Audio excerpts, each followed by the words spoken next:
오늘은 바울의 옥중서신, 바울의 옥중서신이란 제목으로 말씀을 상고합니다. 이제 사도행전의 역사가 이제 끝이 났어요. 그러면 그 다음에 이제 성경이 어떻게 진행되느냐 하면 이제 그 연대기 성경은 옥중서신을 이제 그 다음에 다뤄요. 그럼 왜 옥중서신이냐? 사도 바울이 로마로 가기는 했는데 뭐 자유로운 선교 여행을 간 게 아니고 이제 예루살렘에서 붙잡혀서 감옥 생활을 하다가 결국 거기에 있으면 뜻을 이루지 못하고 이제 죽게 될 것 같으니까 그가 로마의 황제 가이사에게 상소를 해서 재판받겠다고 하니까 사도 바울이 로마 시민권을 가졌기 때문에 이제 로마로 가게 됩니다.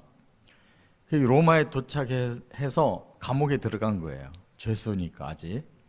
그래서 이제 성경에서는 감옥 생활을 하지만 좀 자유롭게 풀려서 복음은 조금씩 전하고 있었다라는 것을 밝혔지만 이제 그 후에 전승은 한 2년 후에 사도 바울이 석방됐다는 거예요. 그래서 결국 저 서바나까지 그 당시에 땅끝이라고 말한 스페인까지 복음 전하고 돌아와서 이제 60년대 후반에 네로 황제 때 아주 극심한 박해가 일어났는데 그때 사도 바울이 참수형을 당했다 하는 것입니다. 그래서 이제 사도행전적인 역사서는 끝났어요.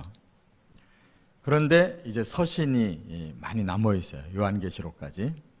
그래서 그 말씀은 연대기서에서는 어떻게 풀었느냐 하면 바로 옥중서신이라고 하는 4가지 서신은 로마의 감옥에 2년 정도 있을 때 쓴 것으로 이렇게 대체로 학자들이 다 인정을 합니다.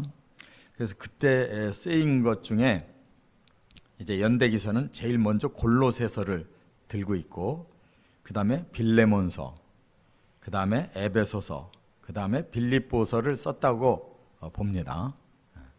이 4가지 서신은 사도 바울이 옥중에서 써서 골로새 교회도 보내고 또 빌레몬이라고 하는 또 그 사역자에게도 보내고 그 다음에 에베소 교회에도 보내고 빌립보서 교회에도 보냈다 그 말입니다. 그런데 이 옥중 서신의 이 4가지 서신은 각각 특징이 달라요. 그래서 먼저 골로새서는 그 어디 지역에 있냐면 소아시아 지역에 골로새가 있어요.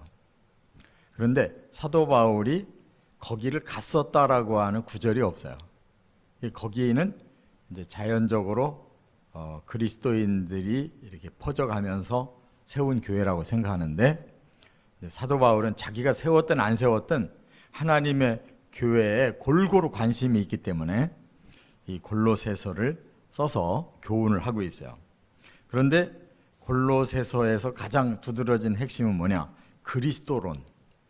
그리스도가 누구냐 하는 것을 아주 가장 광범위하게 이렇게 그리스도를 소개했고 그 다음에 이제 빌레몬서는 빌레몬이라고 하는 그 사역자와 또 사도 바울이 나중에 감옥에서 만나가지고 사역자가 된 오네시모라고 하는 사역자 간의 갈등을 이제 풀어주는 관계 회복에 대한 말씀이에요. 그 다음에 이제 에베소서가 그 다음 차례인데 에베소서는 소아시아의 수도인 에베소에 교회가 세워져 있잖아요. 거기에 이제 교훈을 줬는데 바로 에베소서의 그 특징은 교회론을 다루고 있어요. 교회는 어떤 곳이냐. 그 다음에 이제 빌립보서는 그 루디아가 예수 믿고 자기 집을 교회로 바치면서 시작한 교회인데 그 교회에서는 그 서신에서는 그리스도의 케노시스 자기를 비움, 자기를 낮추심. 이 케노시스가 아주 가장 특징적인 그런 내용이에요. 그래서 우리는 지금 이제 구약 성경부터 신약 성경 마지막 계시록까지 가려고 하는데 지금 281번째, 281일이 오늘 되거든요. 이제 오늘 말씀까지 하면 20번밖에 안 남았어요. 그래서 지금 이제 저는 이게 크게 추려 나갈 겁니다. 오늘은 옥중서신의 그 공통점을 가지고 이제 네 교회의 네 서신의 그 핵심을 추리겠습니다. 첫째는 오늘 읽은 골로새서 1장 15절부터 18절은 골로새서의 그리스도론을 말씀하고 있다는 거예요. 그리스도론이 특징이에요. 예수님이 누구냐? 여기 본문에 보면 15절에 하나님이시다 이렇게 말씀해요.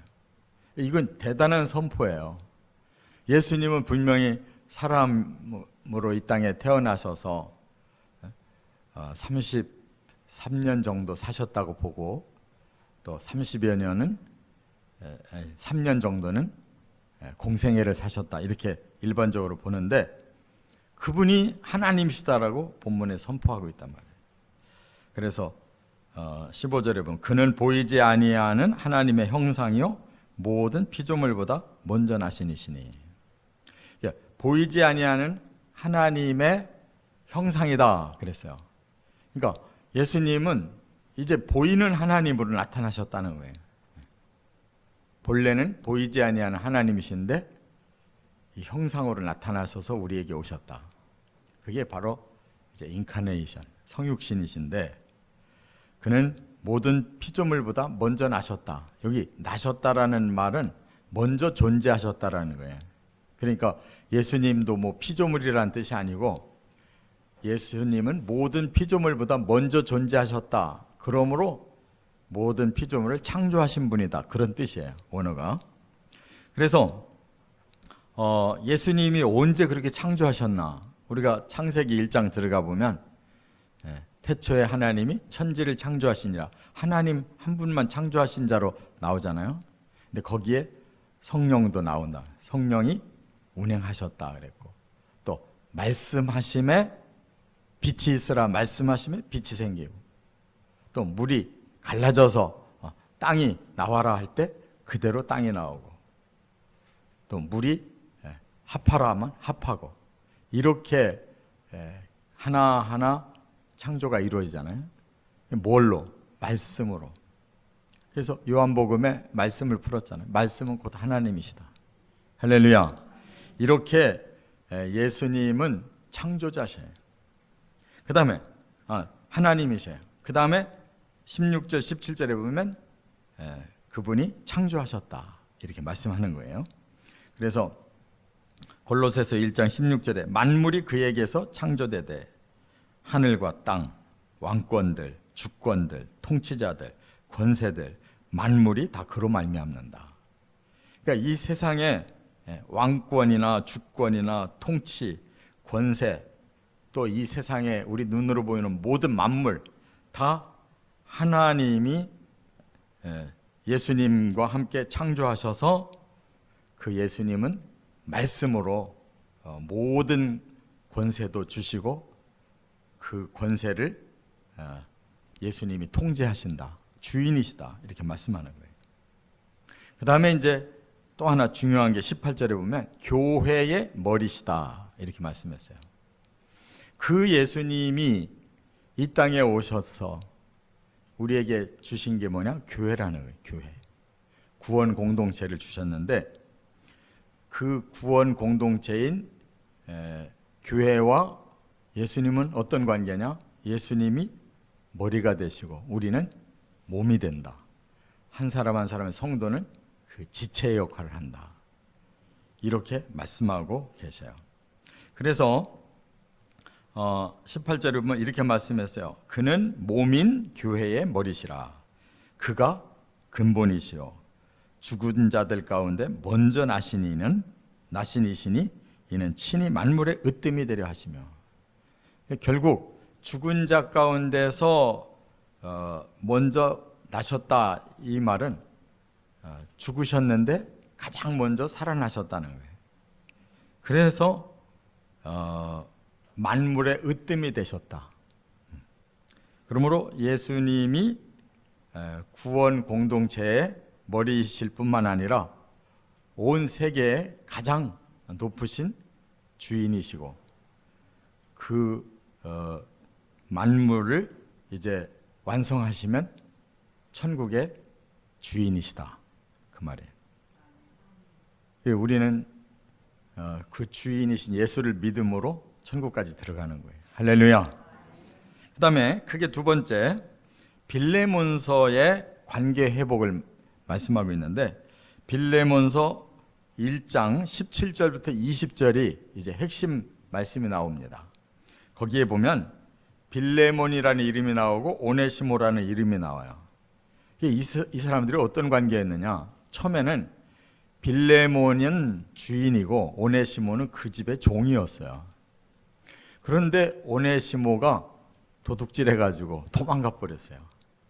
근데 도망간 오네시모가 사도 바울을 만나게 돼가지고 사도 바울이 그를 사역자로 변화시켰어요. 그런데 오네시모는 다시 주인이 있던 그곳으로 가서 이제는 복음을 전하는 사역자로 이 빌레몬 주인과 화해하고 싶다는 거예요. 그게 쉽지 않잖아요. 빌레몬이 용서할 수가 없는 거지. 그래서 빌레몬에게 서신을 썼어요. 그래서 관계를 회복해라. 그냥 무작정 회복하라 그러면 안 되잖아요. 원리를 가르쳐주는 거예요. 뭐냐면 너도 주의 일꾼이지만 오네시모도 주의 일꾼이 됐다. 과거에 매이지 말고 현재는 동역자다. 그걸 받아들이라는 거예요. 그리고 또 하나는 뭐라고 그랬냐면 모두가 빚진 자라는 거예요. 네가 오네시모에게 빚을 받아내려고 하는 채권자 노릇을 하려고 하는데 우리가 조금 더 넓게 보자. 우리는 하나님 앞에서 다 빚진 자 아니냐. 죄인인데 예수님이 탕감시켜 주셔서 우리가 구원받았으면 뭐 큰 구원을 받은 사람들이 작은 거 탕감을 못 하겠느냐. 그러니까 오네시모를 용서하고 이제 모두가 하나님 안에서 빚진 마음으로 열심히 복음 전하자 이렇게 말한 거예요. 그리고 너희는 주인과 종의 관계는 이미 과거다. 이제는 똑같이 예수 안에서 형제다. 우리는 천국 가면 이 땅의 신분 그대로 가지고 가는 게 아니에요. 이 땅에서는 어떤 신분이었든지 상관없이 천국 가면 다 형제고 자매라는 거예요. 할렐루야.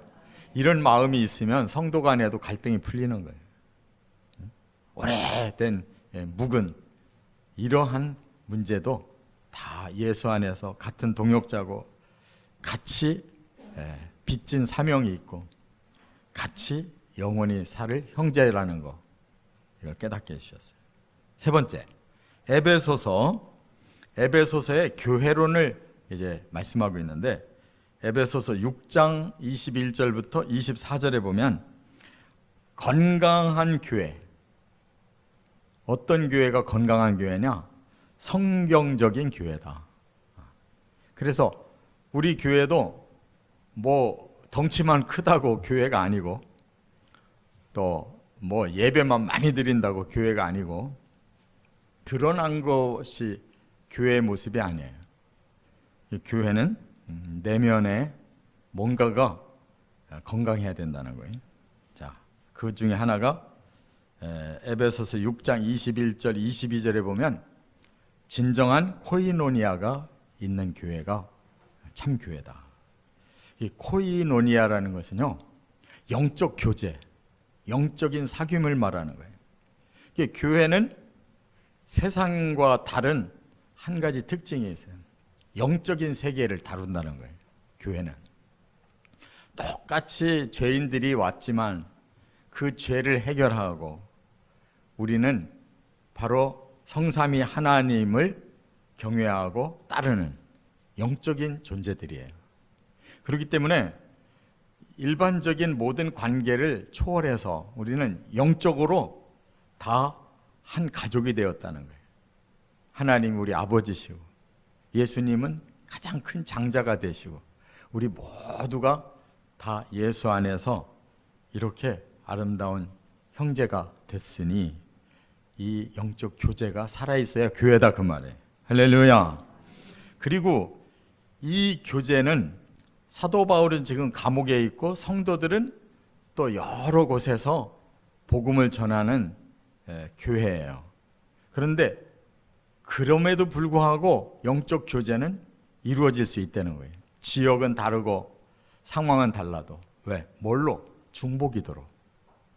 그래서 사도 바울은 지금 두기고라는 그 사역자를 너희 교회에 보내겠다. 에베소 교회에 보내겠다는 거예요. 왜? 사도 바울을 대신해서 그가 이 코이노니아의 다리가 되게 하겠다. 그래서 에베소 교회는 사도 바울 감옥 생활을 하고 있는 바울을 위해서 기도하고 또 사도 바울은 감옥에서 에베소 교회를 위해 기도하고 또 이 두 관계를 연결해주는 두기고를 보내서 에베소 교회를 더 튼튼하게 만들어주겠다는 거예요. 이런 사심이 아니라 오직 하나님 안에서 영적 교제가 살아있어야 될 줄 믿습니다. 또 하나가 신령한 열매가 있다는 거예요. 신령한 교제를 하면 신령한 열매를 맺는데 그것을 네 가지로 표현하고 있어요. 하나는 평안이다. 교회의 열매는 평안이에요. 에이레네. 이거는 하나님만이 가지신 건데 이게 우리 모든 성도들에게도 그 평안이 와 있다. 우리에게는 참된 안식이 있어요. 이 안식은 뭐 돈이 많고 건강해서 되는 게 아니라 하나님 안에서는 두려움이 사라지는 것이 평안의 축복이에요. 또 하나는 믿음이다 그랬어요. 믿음, 피스토스는 확신까지 있는 믿음을 말하는 거예요. 내가 믿어보려고 애쓴다는 뜻이 아니고 믿어지는 거예요. 믿어져서 믿는 거예요. 이게 확신이고 확신이 있는 사람은 충성까지 가요. 이게 피스토스의 원리예요. 확신하고 충성까지 할 수 있는 그런 믿음이 있어야 된다는 거예요. 또 하나는 사랑이 있어야 된다는 거예요. 바로 교회라는 곳은 하나님의 사랑으로 시작됐잖아요. 희생의 사랑으로. 그래서 우리도 그렇게 하나님을 사랑할 뿐만 아니라 또 다른 사람을 손해보면서도 희생까지 하면서도 복음 전하죠. 그게 다 순교자들이잖아요. 이와 같은 사랑이 있으면 바로 가장 건강한 교회다 믿으시기 바랍니다. 또 끝으로 네 번째는 빌립보서의 예수님의 모범을 말씀하고 있는데 빌립보서 2장 5절부터 11절이 아주 유명한 구절이거든요. 너희는 예수의 마음을 품어라 그랬어요. 예수의 마음을 품으면 어떻게 돼요? 예수님의 인격을 담게 되고 예수님과 동행하게 되고 예수님처럼 열매 맺는 거예요. 그러면 예수님이 어떻게 사셨길래 그 모범을 본받으라고 했느냐? 바로 자기를 비우신 모범. 그래서 빌립보서 2장 6절에 그랬어요. 그는 근본 하나님의 본체시나 하나님의 동등됨을 취할 것으로 여기지 아니하시고 자기를 비워 종의 형체를 가져 사람들과 같이 되셨다. 이렇게 말씀했어요. 우리는 같은 사람들끼리도 서로 높낮이가 있잖아요. 누가 더 높으냐? 누가 더 잘났냐? 누가 돈이 많냐? 누가 똑똑하냐? 굉장히 비교의식이 많아요. 그런데 우리 그리스도인들은 예수님을 생각하면 그런 말 할 수가 없다는 거예요. 예수님은 하나님이신데 하나님이 이 땅의 모든 죄인들이 받아야 될 그 죄값을 대신 받을 만큼 가장 낮은 자로 오셔서 바로 이렇게 자기를 비움으로 사람들을 구원하고 하나님께 영광 돌렸다 그 말이에요. 그러려면 어떻게 해야 되느냐? 죽기까지 복종하셔야 됐다는 거예요. 죽음을 스스로 원하는 사람이 어디 있어요? 그런데 예수님의 죽음은 복종의 죽음이다. 하나님 뜻 앞에 그냥 무조건 자기를 죽인 거예요. 거기까지 내려가야 우리 자신을 비울 수 있다는 거예요. 할렐루야. 그래서 순종과 복종의 차이는 뭐냐? 순종은 내가 이해가 돼가지고 스스로 자원하는 거고, 복종은 이해가 안 돼요. 아직까지 내가 할 수 있는 마음이 없는데도 불구하고 하나님 뜻이니까 무조건 따르는 거. 거기까지 내려가야 예수님의 그 비움의 원리를 우리가 터득할 수가 있다는 거예요. 그리고 결론은 뭐냐? 모든 걸 하나님께 영광 돌리는 데 있다는 거예요. 예수님은 철저히 자기를 비워서 위대한 그 구원의 사역을 완수해 놓으셨고, 그것을 자기 스스로 영광을 거두는 게 아니라 다 하나님께 영광을 돌렸다는 거예요. 우리들도 어떻게 해야 이 비움이 이루어지느냐? 예수님처럼 자기를 낮추고 복종으로 자기를 희생하고 모든 아름다운 결과는 다 하나님께 돌리고, 그러면 비움의 그 삶을 우리도 살 수 있다는 거예요. 이렇게 옥중서신은 사도 바울이 감옥에서 썼기 때문에 아주 그 말씀이 정말 우리 마음에 와닿을 수밖에 없는, 이론적인 게 아니라 깊은 영성과 자기의 삶의 그 상황을 다 녹여서 이렇게 썼기 때문에 우리가 이렇게 은혜를 받을 수 있는 거예요. 이 말씀의 은혜가 저와 여러분에게 충만하시기를 주의 이름으로 축원합니다.